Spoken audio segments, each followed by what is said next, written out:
ఎంతమంది ఆంధ్రప్రదేశ్ వాళ్ళు ఉన్నారో నాకు తెలియదు కానీ బట్ జడ శ్రవణ్ కుమార్, నేను ఆంధ్రప్రదేశ్ నుంచి వచ్చాను.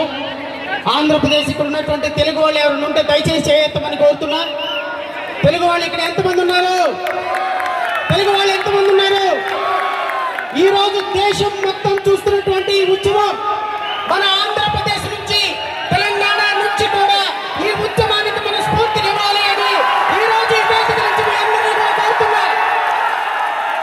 ఇది కేవలం ఒక ఉద్యమం, నార్త్ ఇండియా ఉద్యమం కాదు, భారతదేశం మొత్తం ఉద్యమం అని ఈ వేదిక నుంచి మనం ఒక ఉద్యమం స్టార్ట్ చేయాలి.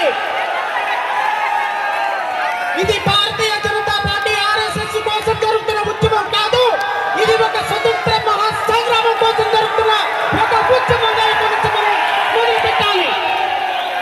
ఇక్కడ మాట్లాడుతున్న ప్రతి మాట, ఇక్కడికి వచ్చిన ప్రతి తూట మరో భారతదేశ మహాసంగ్రామం కోసం ఆ రోజు బ్రిటిష్ వాళ్ళను తరిమినట్టుగా ఈ రోజు మన నల్ల జాతీయులు తరిమే ఉద్యమంగా ఈ ఉద్యమం భారతదేశానికి ఒక స్ఫూర్తిదాయకం కావాలి అని ఆంధ్రప్రదేశ్ రాష్ట్రం నుంచి జై భీమరావు భారత పార్టీ అధ్యక్షుడిగా, ఒక మాజీ జడ్జిగా ఈ ఉద్యమానికి పూర్తి సపోర్ట్ ఇస్తున్నా. ఇది భారతదేశంలో నీటి ఉద్యమం, ఒక నీటి ఉద్యమం కోసం, ఎగ్జామ్ కోసం జరుగుతున్న ఉద్యమం కాదు. గత 5 సంవత్సరాలలో 95 మంది మన అక్కలని అన్నల్ని పోగొట్టుకున్న ఉద్యమానికి స్ఫూర్తి ఈ ఉద్యమం.